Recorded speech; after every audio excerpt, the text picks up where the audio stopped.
Los que estudiamos sabemos que el conocimiento viene de Dios y que nosotros pues somos herramientas que lo vamos recibiendo y nuestra misión es transmitirlo lo más honesta y valientemente posible. Y aquí es donde empieza mi aportación. Cuando decido estudiar durante años un objeto para hacer un doctorado, concibo que el Santo Cáliz tiene que ser el protagonista, porque en 500 años de historia que tiene mi universidad, que es la que veis ahí, y además me encanta porque sale en latín Aragonum, nunca como valenciana olvido que mi reino es gracias, mi reino de Valencia es gracias a la generosidad de un rey aragonés. Pues esta universidad de 500 años de historia, además de 500 años de historia, nunca ningún doctorando había querido estudiar el Santo Cáliz desde la ciencia. Siempre se había dejado como un tema menor, cuando en realidad es una obra de arte en sí misma la propia copa. Entonces es curioso porque yo lo que quería aportar desde la historia del arte es cómo el turismo cultural nunca tiene que perder sus raíces.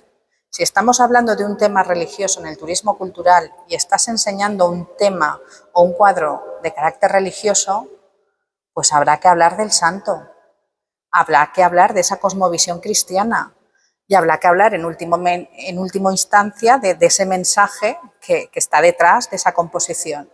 Porque si no, la obra de arte carece de alma. Entonces, yo quería que desde la historia del arte el Santo Cáliz de Valencia se viera como un eje, como el principal eje, de un relato que en el siglo XXI comenzaba a ser turístico a través de la asociación cultural El Camino del Santo Grial y que tenía avisos de ser, por supuestísimo, un elemento histórico. Entonces, ha pasado el tiempo y me doy cuenta que aquí hay una falta de ortografía en este título. Yo tenía que haber puesto aportes desde la historia del arte al turismo cultural, el Santo Cáliz de Valencia como eje del relato turístico que sustenta el camino. Ese él para mí tendría que ser ahora con mayúscula.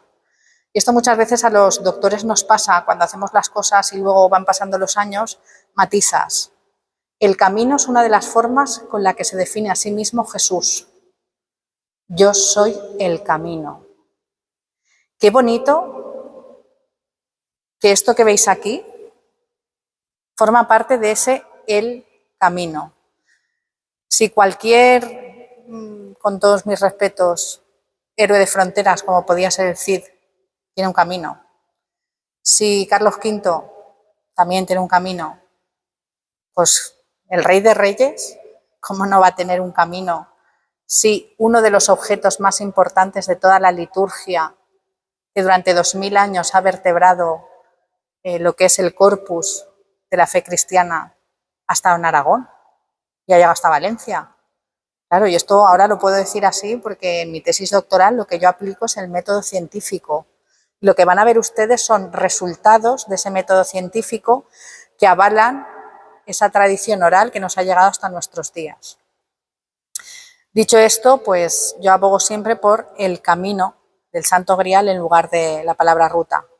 El camino me llega más, me toca más y ahora saben por qué. Pues bueno, como bien ha dicho, mi formación es pluridisciplinar y eso me da una apertura de mente muy interesante, porque aquí lo que contaba la tradición oral era que había un elemento muy importante, Santo Cáliz, que había salido desde Jerusalén, había llegado a Roma y en Roma, hacia el año 258, San Lorenzo pone a salvo a través de Huesca. Indudablemente, estos siglos de historia que hablan del Santo Cáliz, pues vertebran territorio y finalmente pues llega a Valencia.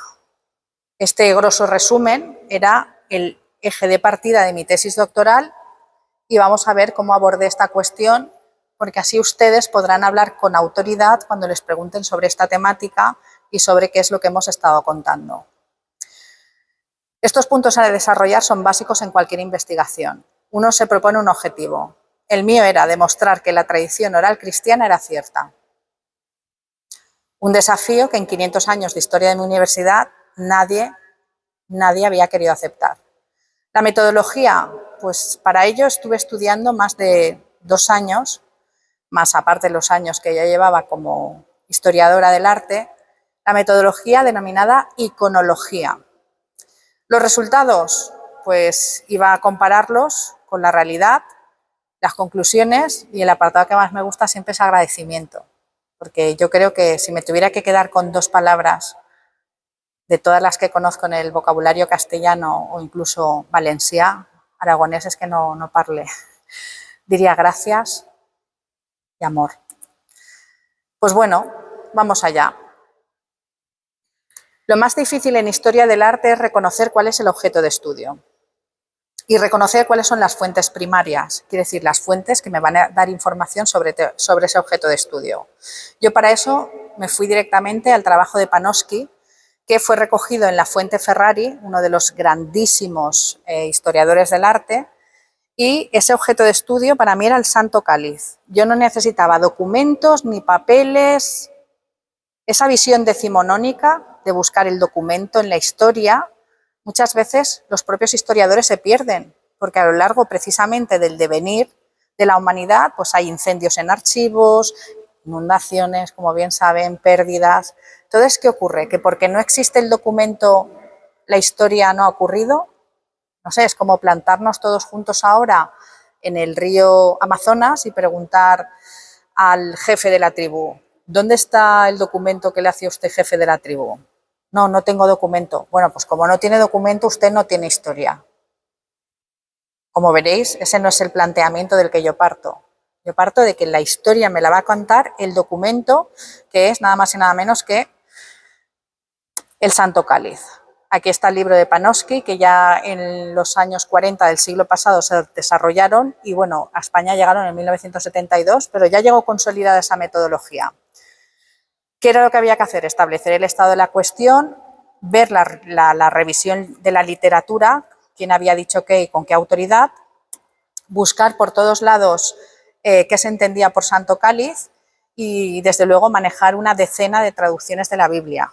Y esto el padre os contará lo importante que es tener una buena traducción de la Biblia, porque a veces hay párrafos que no se llegan a consensos, pues precisamente porque vienen de malas traducciones. Yo, el que más me gusta es el Textus Receptum, texto del siglo VI escrito en griego. Bueno, sobre los estudios de investigación, el más famoso, sin duda alguna, es el del doctor Antonio Beltrán, de 1960. Lo mandó a hacer el arzobispo Laechea y don Antonio, con un equipo multidisciplinar, que eso significa que no solamente estaba él solito, sino que también estaba el curador del British Museum y varios historiadores del arte de primer nivel, a nivel mundial y local, pues llegaron a unas conclusiones que ahora les explicaré. Pero a mí el libro que más me gusta del siglo pasado es el libro de Sanchis Sivera de 1914. Es un libro que ya tiene más de 100 años, pero gracias a ese libro, la Catedral de Valencia expuso públicamente de forma definitiva el Santo Cáliz a ojos de todos. Hasta el 6 de enero de 1916, el Santo Cáliz no se podía ver de forma pública. Es solo gracias al ahínco de este canónigo que con la ciencia de la época de 1914 concluye que no es un falso histórico lo que están enseñando y que vale la pena que este cáliz se muestre públicamente a los devotos que acudan a la catedral. Sin duda es este libro el más conocido, que es el de Antonio Beltrán, pero también, fijaros, el Santo Cáliz tiene un estudio maravilloso que solamente se puede recurrir a él si vamos a la Biblioteca Histórica de Valencia, porque tiene, pues tiene el libro original y este lo escribió Agustín Sales Alcalá, fijaros, en el año 1736. Si os acordáis de la Revolución Francesa es 1789 y después de la Revolución Francesa llega la Ilustración. Pues este libro se adelanta 100 años antes a la Ilustración y con la ciencia de la época hace una disertación histórica en donde sienta las bases de que bueno, el Santo Cáliz, pues para la ciencia de la época, es la copa que tuvo Jesús entre sus manos. Todos estos datos es muy importante porque el Santo Cáliz es la única pieza conocida como Santo Cáliz que tiene tantos estudios desde hace tantísimos años. Y la manita que veis ahí es la mía, porque a veces a los doctores investigadores nos da ese punto de buscar el original y de querer tocarlo. Yo siempre digo que todos los que estéis investigando tenéis que ir a la fuente original. ¿Por qué? Porque una vez la tenéis entre vuestras manos y la leéis, Santa Teresa decía, si no lees, te leen. Y a veces puede caer en tus manos alguna traducción o algún libro cuyas fuentes no están literalmente constatadas y se perpetúan errores una y otra vez, una y otra vez. Entonces, acudir siempre a las fuentes. Dicho esto, pues el análisis de la información también fue por archivos, por todos lados, y yo esto también se lo digo a mis alumnos. En Internet ponen muchas cosas, pero porque salga en Internet, esto es como la tele, no significa que sean verdad.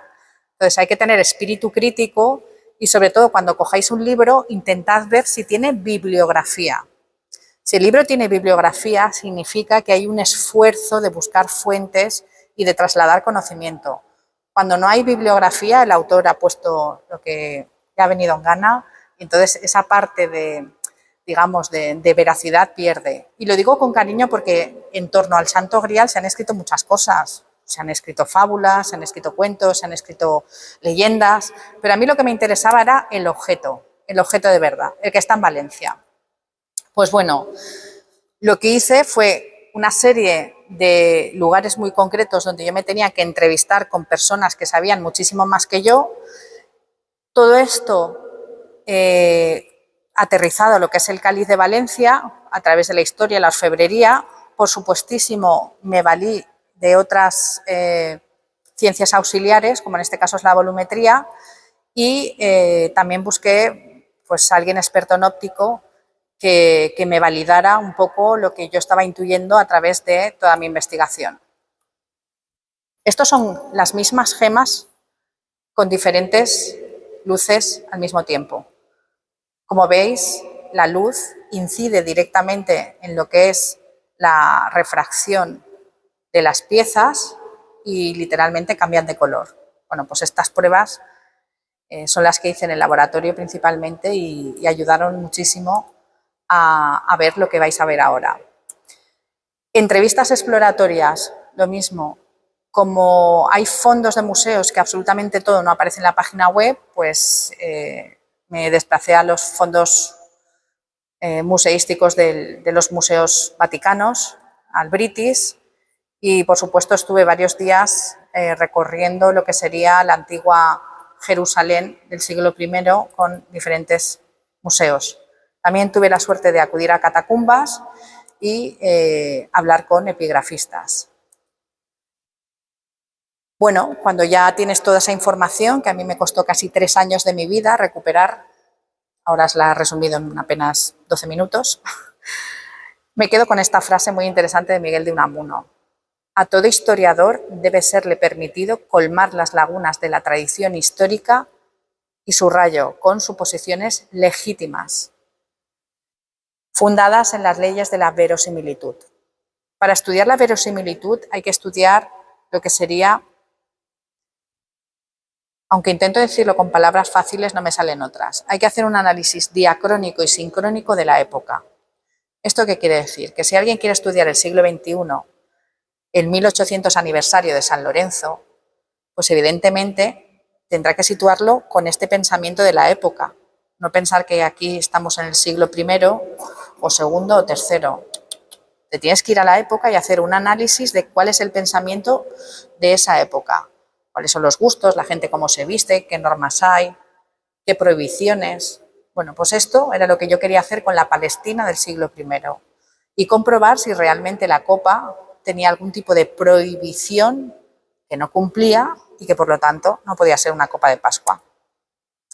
Pues bueno, el modelo aplicado a lo que es el Santo Cáliz tiene 3 niveles. cómo es la copa, qué narran las fuentes y cómo se recepciona.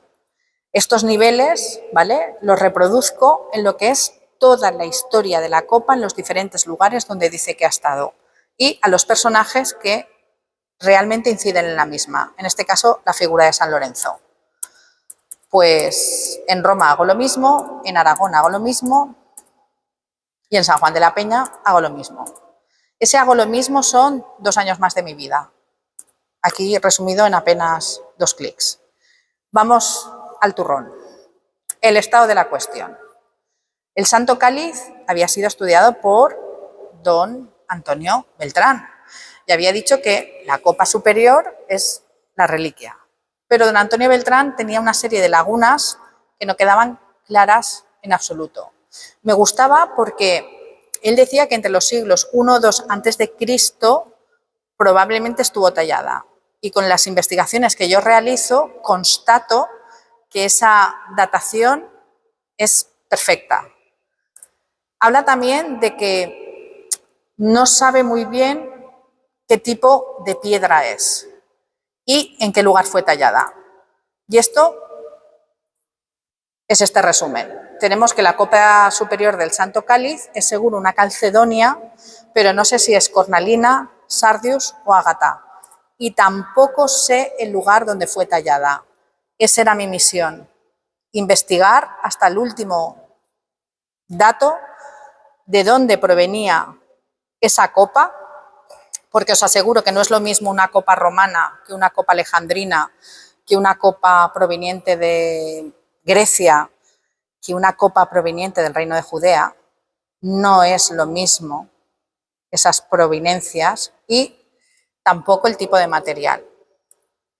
Bueno, pues gracias a los estudios que realizo, sabemos por sus propiedades ópticas que la piedra superior del Santo Cáliz es una ágata sardónice y que esa ágata sardónice es muy importante saber que era tallada de una manera muy específica en la antigüedad.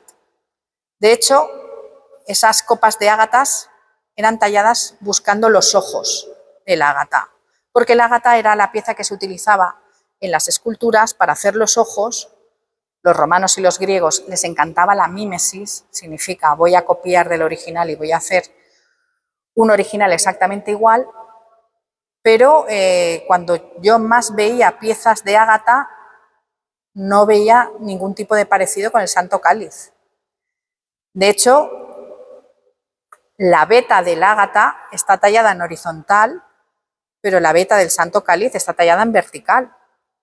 Y eso significa que en la antigüedad, que no reconocen porque no tienen conocimiento de las leyes de Maxwell de la refracción, esta copa no fue tallada como un ágata. ¿Qué tipo de piedra es? Bueno, pues para ello vuelvo otra vez a los orígenes de lo que sería la cosmovisión hebrea, que es lo que había en el siglo I, en época de Jesús, qué tipo de piedras podían haber, y descubro que hay una muy parecida, tremendamente parecida a la ágata, que es el sardius, que en hebreo se llama odem. Y empiezo a hacer pruebas con sardius y con el ágata con diferentes luminosidades. Y concreto, sin lugar a duda, de que esta piedra con la que está tallada el Santo Cáliz es un sardo o un sardius. ¿Y por qué digo esto? Pues porque empiezo a estudiar lo que significa esa piedra. Y esa piedra forma parte de la cultura hebrea desde hace miles de años, el odem. Nada más y nada menos que se encuentra en el pectoral del sumo sacerdote, ese templo de Jerusalén maravilloso que se perdió en el año 70. La persona más importante era el sumo sacerdote y llevaba un pectoral con 12 piedras.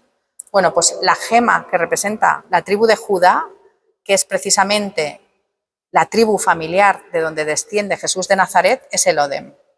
Entonces, fijaros que la figura del sumo sacerdote la conocemos a través de nuestros hermanos mayores, los hebreos, que son los que han perpetuado estos dibujos en Internet. Porque en nuestra cultura judeocristiana la figura del sumo sacerdote ya no existe. Y esos pectorales y esas piedras donde las 12 tribus de Israel se pueden ver perfectamente no tienen sentido dentro de lo que es nuestra cosmovisión puramente dicha o dentro de lo que es las liturgias en la Iglesia. Entonces, qué curioso que gracias a nuestros hermanos mayores, los hebreos, puedo tirar del hilo y conectar lo que son el estudio de las piedras con el estudio de esa piedra que está representando el Santo Cáliz. Entonces, este tipo de piedra Odem tiene una cosmovisión muy directa con lo que es una significación. Por ejemplo, la piedra de Ágata representa la tribu de Manasés y a su vez esa tribu le da el sentido al Ágata de luz, ¿vale? Pero el Odem representa la regla del amor. Ahora imaginaros, San Mateo, San Marcos, San Lucas, en sus evangelios, cuando hablan de la noche de Jesús, están hablando y Jesús tomó una copa. Y esto es importante porque no dicen un plato o una zafa o un jarrón, una copa. La bendijo. Luego el objeto que estábamos buscando en la última cena es una copa. Una copa. Pero luego San Juan, que no habla de copa, San Juan habla de lo que dice Jesús. Y Jesús esa noche le da una vuelta de tuerca a esos 613 Mishnah que tienen nuestros hermanos mayores, los mandamientos, y habla del amor. Y nos deja ese mandamiento, que es la regla del amor.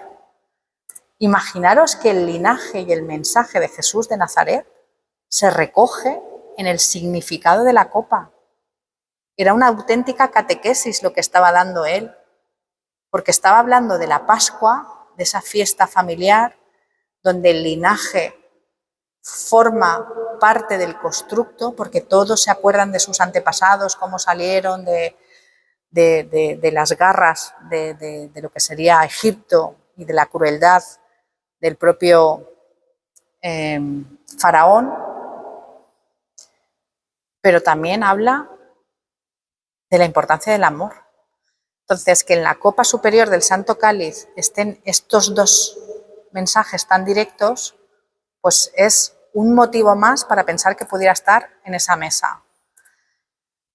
Y no solamente eso, sino que también esta copa tiene una fisiología. Esta copa se puede medir y resulta que mide medio palmo hebreo, que son 4 dedos. Y ese medio palmo hebreo es una medida sagrada porque el primer friso del primer templo que se dedica en el Éxodo a Dios tiene esa medida, medio palmo hebreo. Y la técnica detallada es hebrea, porque es a mano, no es a torno. Y el estudio velométrico, que es súper interesante, indica que la volumetría de la copa es de 2 revits y medio. Y aunque ahora la palabra revit no suene, os diré que los hebreos, para su celebración de Pesaj, de Pascua, tienen una copa especial que se llama Kos Kidush, vaso de bendición. Y este vaso de bendición está indexado al revit. Y esto es como las arrobas valencianas. Y os lo explico. Una arroba de naranja son casi 12 kilos. Pero una arroba de aceite en Extremadura tengo entendido que son 16 litros. Si yo encuentro un recipiente donde caben 16 litros de aceite, pues evidentemente no estoy hablando de naranjas valencianas, estoy hablando de aceite de Extremadura. Luego, que esta copa esté totalmente indexada volumétricamente y que ese volumen sea el mismo si yo mido la copa en Sebastopol que si la mido en Huesca, que si la mido en Nueva York. Atención, si tenemos una copa de hace 2000 años, contemporánea a Herodes el Grande, de época del Segundo Templo, indexada a lo que es la Pascua hebrea, cuyo mensaje dentro de la propia piedra es el linaje de la casa de Jesús y el mensaje de salvación, la pregunta que yo me hago es, ¿y qué hace una copa de esas características en medio de Aragón, en el Real Panteón de San Juan de la Peña en 1399? ¿Cómo ha llegado ahí? Pues yo tengo que ir de nuevo a la tradición para intentar averiguar si esa tradición oral se puede constatar con pruebas. Entonces, es muy interesante porque, evidentemente, esta copa de bendición tiene unas características propias y una de ellas es una mancha blanca. Y os aseguro que esta mancha blanca es más importante de lo que podáis pensar porque es justo la imagen que se ve en el hipogeo más hebreo de toda Roma. Un hipogeo descubierto en el año 1968 y del que en la actualidad nadie puede entrar porque no es visitable. Llegar a este hipogeo me cuesta casi 30.000 imágenes en la Sacra Pontífice de Roma, en la calle Napoleone III, que es donde están los archivos para los investigadores, independientemente del famosísimo Archivo del Vaticano. Pero bueno, a mí lo que me interesaba era ver las catacumbas y ver imágenes y ver allí qué había pasado. Tener en cuenta que las catacumbas se redescubren en el siglo XVI. Por lo tanto, en la Edad Media nadie sabe lo que pasa en las catacumbas. Son redescubiertas con posterioridad. Las catacumbas languidecen hacia el siglo V, cuando el imperio se desmorona y ya no tiene sentido las catacumbas, pues porque esa forma de enterramiento entre oculto y clandestino ya ha pasado, porque se puede celebrar entierros y se pueden abrir camposantos en diferentes puntos de la ciudad. Por lo tanto, esto que estáis viendo aquí no es que alguien en el siglo XIII baja corriendo a una catacumba y decide pintar, como veis, un cáliz con una mancha. Esto obedece a la época en que San Lorenzo está en Roma. ¿Y esto qué me permite? Me permite hacer una cosa que se llama catalogación. Porque si el día de mañana se encuentra una copa de estas mismas características en cualquier parte del mundo, no es el Santo Cáliz. No, no es el Santo Grial. Es una copa de tipología Cosquidus-Ester, Valencia 2018. Porque en esta copa que estamos hablando hoy, del Santo Cáliz, sí que hay una trazabilidad que, fijaros, dura 1800 años, nada más y nada menos, y esa trazabilidad no es baladí. Muchas personas piensan que porque es tradición oral es algo fatuo, inventado. Al contrario, la tradición oral es la que nos ha llevado a ser hoy lo que somos. Nuestros hermanos mayores, los hebreos, tardaron casi 3000 años en codificar su Torá. Luego, que nosotros estemos 1800 años hablando de un santo tan importante como San Lorenzo y su impronta, es digno de estudio y de valoración y de puesta en común. Y eso es lo que hago.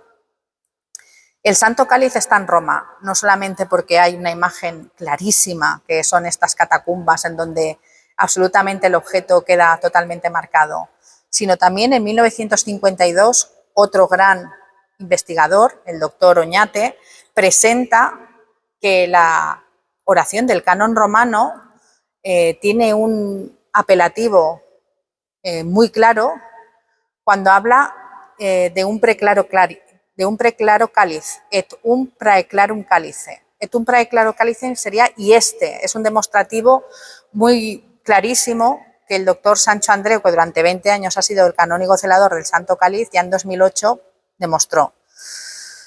Yo tengo claro que en esa catacumba en donde se ven más objetos portadores de agua, como pueden ser un jarrón o una copa, el único que tiene este aspecto físico es este. Pero en Roma no solamente está ahí. En Roma este cáliz marroncito y con una mancha también se ve en diferentes lugares. Y se ve siempre donde mujeres lo portan así, con un cuidado exquisito. Y esto es muy importante porque estas tipologías siempre están acompañadas de la palabra ágape o irene, que en griego significan amor y paz. Dos de los temas principales de la Eucaristía. Pero hay otras interpretaciones de la tradición oral de San Lorenzo. Aquí me pongo un poco más seria. Estas interpretaciones están saliendo últimamente en Valencia a través de la Fundación Santo Cáliz y de su comisión científica. Yo no las comparto porque lo que cuentan, en pocas palabras, es que el cáliz de Valencia llegó por Jaime II y es un error afirmar que fue traído por orden de San Lorenzo antes de su muerte, posteriormente en el siglo III. Esto está publicado en la Facultad de Teología. Y hoy me hace muchísima ilusión estar aquí porque yo lo que voy a contradecir es esto que se cuenta tan alegremente. Así es como queda la Basílica de San Lorenzo después de los bombardeos de los norteamericanos en los años 40. Ahora entenderéis por qué el plan Marshall se queda en Italia y no viene a España. Las bombas eran americanas. Claro, esto hay que reconstruirlo. Pero esta realidad, a mí como investigadora, entre comillas, me perjudica, porque no es lo mismo llegar a un sitio en donde hay una línea continua desde la Edad Media que hay una reconstrucción. Entonces esto todavía me hace ser más hábil a la hora de profundizar en la figura de San Lorenzo. ¿Y qué es lo primero que encuentro? Pues encuentro una imagen de San Lorenzo sobre una parrilla, muy interesante el tema de la parrilla, porque es el tema que pone en valor la leyenda dorada, escrita por Jacobo de la Vorágine en el siglo XIII. Pero fijaros, este fresco es del siglo XII. Entonces, qué interesante que 100 años antes de ese constructo de San Lorenzo, que según algunos es una inventio del siglo XIII, qué curioso que 100 años antes ya hayan cuadros en donde esa parrilla se ve claramente debajo del santo. Pero es que también hay letras en latín. Y esto es muy interesante, porque además del dibujo tú puedes leer. El que ha dado a los pobres. ¿Qué da San Lorenzo a los pobres? Pues indudablemente el mandato de Sixto II, el obispo de Roma en ese momento. Esa iglesia no ha sido destruida del todo.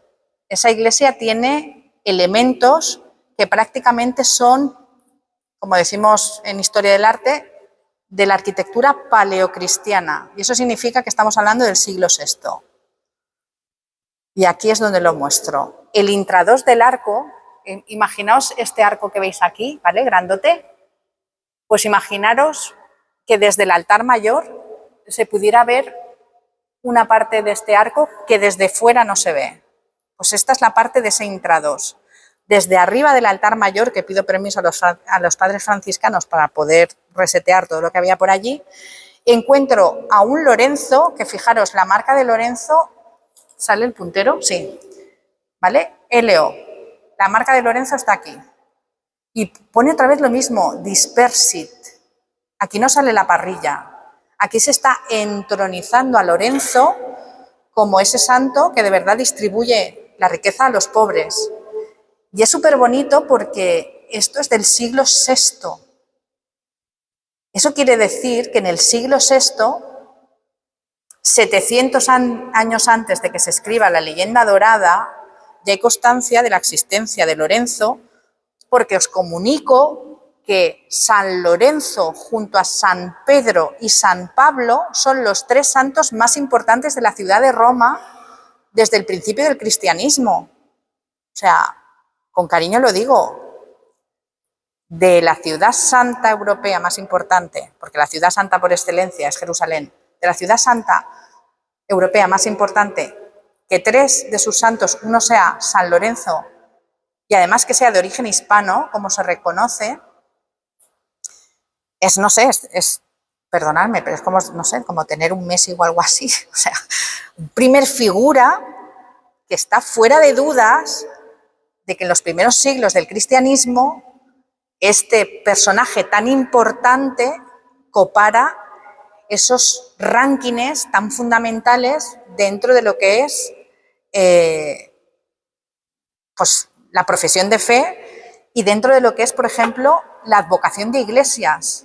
Roma creo que tuvo hasta 26 iglesias dedicadas a San Lorenzo. Roma ciudad hablo, ¿eh?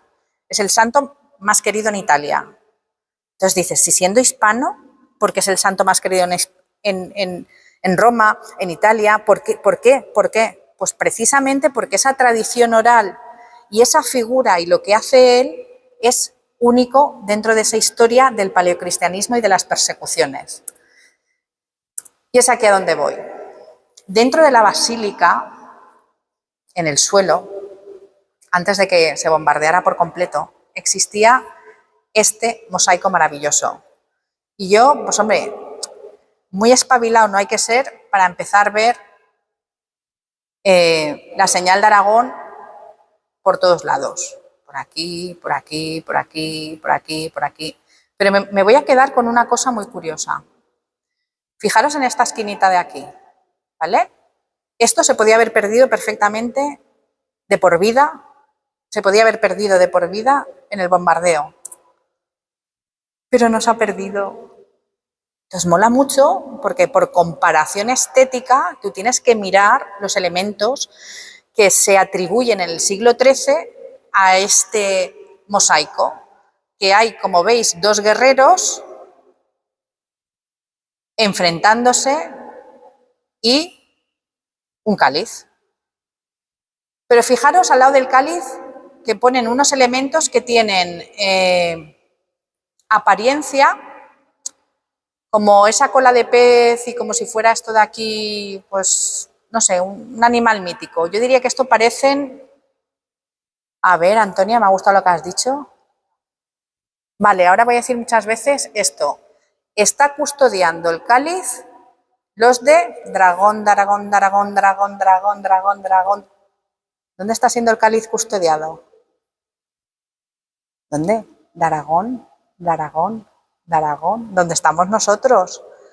La señal de Aragón no solamente se ve en esos escudos, sino que alegóricamente los que están protegiendo con sus colas ese cáliz son los de Aragón. Entonces, esto en iconografía corresponde a una meticulosa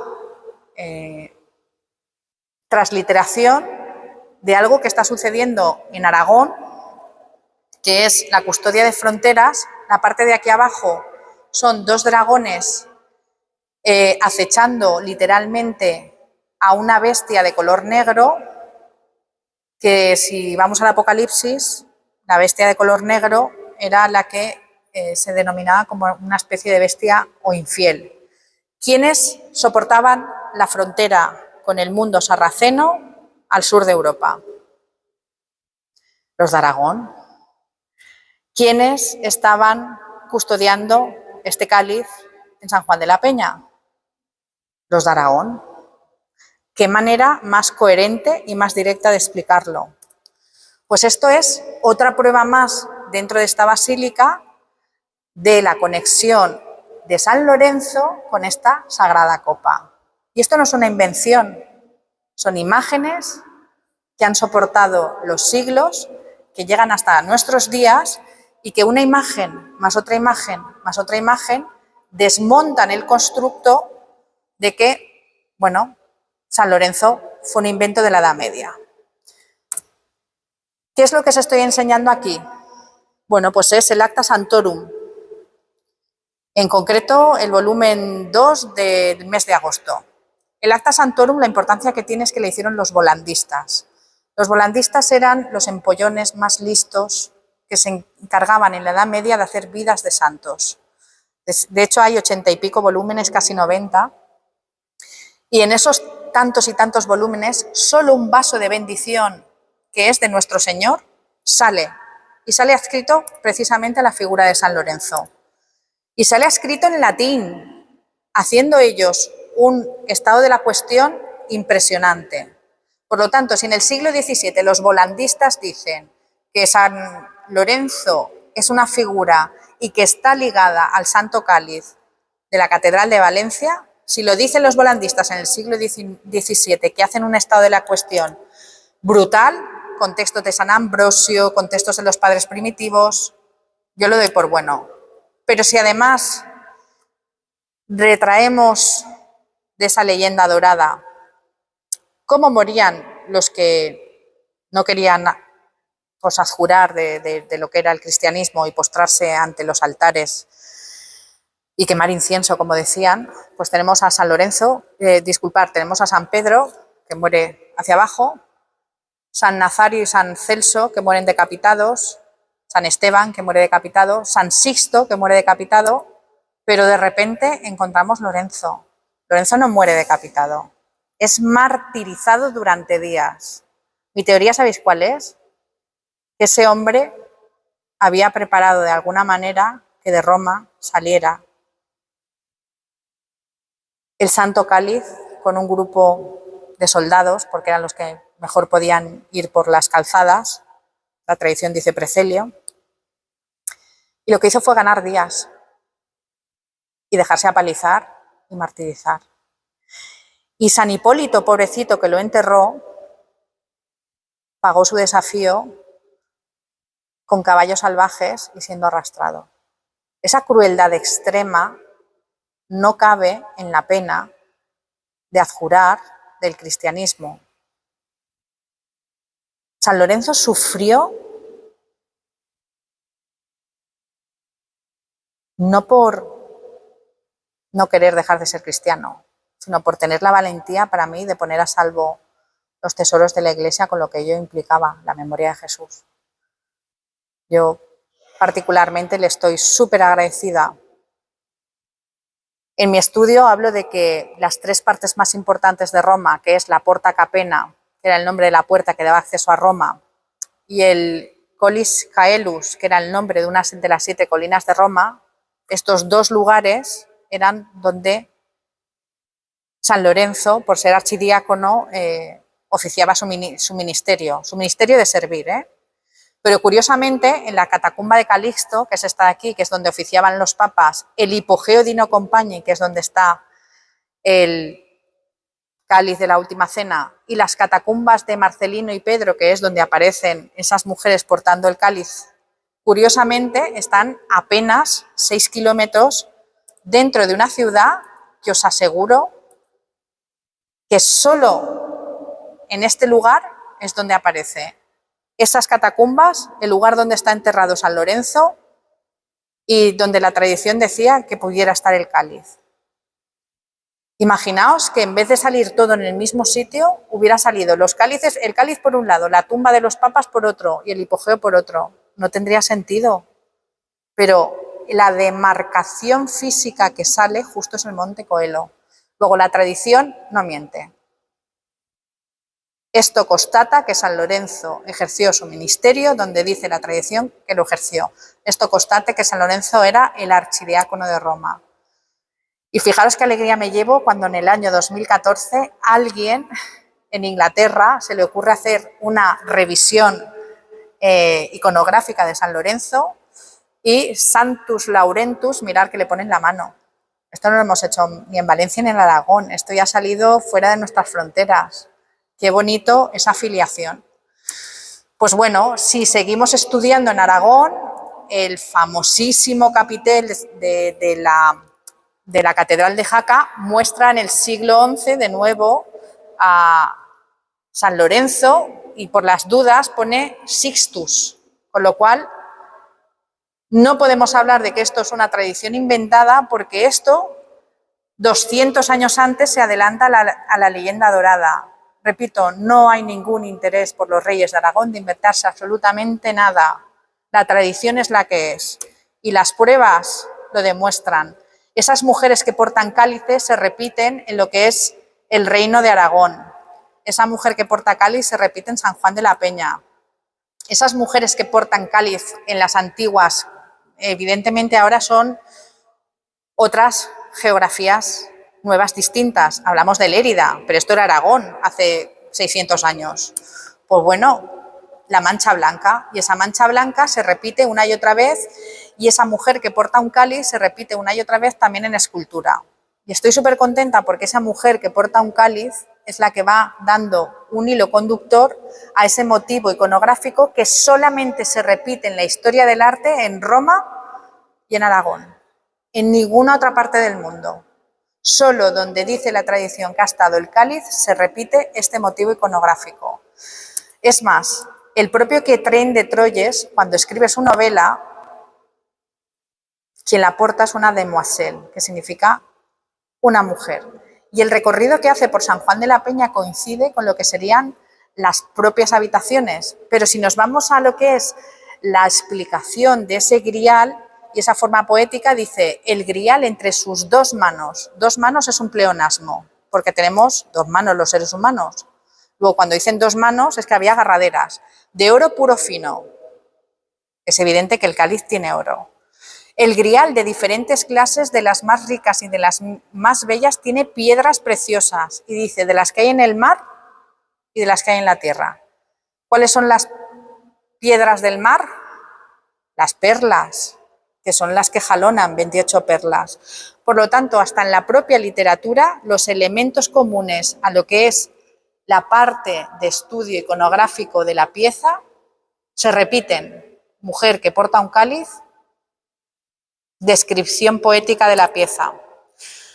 Yo en esta conclusión he hecho una especie de batiburrillo de todas las fotos o parte de esas fotos de mi estudio, porque empezamos con una geoda y acabamos nada más y nada menos que con una recreación de bailo maravillosa que hacen en estas tierras y en la capilla del Santo Cáliz, y lo que sí que quiero daros a todos es, pues nada, una pequeña invitación a recorrer el camino del Santo Grial por la zona vuestra, por lo menos, aunque ya sabemos que Roma y que Francia también están en lo que es este itinerario maravilloso, que si tenéis preguntas, pues aquí estoy, porque, bueno, pues estamos aquí. Me guardo esta foto por si alguien tiene alguna duda, desmontarle esto en 2 minutos, que si queréis me lo guardo para el final. Y, como no podía ser de otra manera, deciros simplemente que estoy súper convencida de que este cáliz tiene una vida muy longeva en lo que es la corte de los reyes de Aragón, porque el Signum Regis de Sancho Ramírez en el año 1043 pues ya se puede ver en el nudo. Por lo tanto, lo digo así, los cantamañanas que quieren pues eso, tener protagonismo en base de decir titulares en vez de dar estudios serios, pues que por favor se estudien la historia de Aragón y que tengan claro que este cáliz estuvo en el Reino de Aragón. La procedencia viene de San Lorenzo y de su costoso martirio en todos los aspectos, y que, bueno, pues os he puesto aquí para finalizar un poquito de la epigrafía, pero como no me puedo entretener más, quien tenga mucho interés, pues que haga un doblete y que adquiera el libro, porque los beneficios son todos para la asociación. Así es que muchas gracias por vuestro tiempo. Muchas gracias.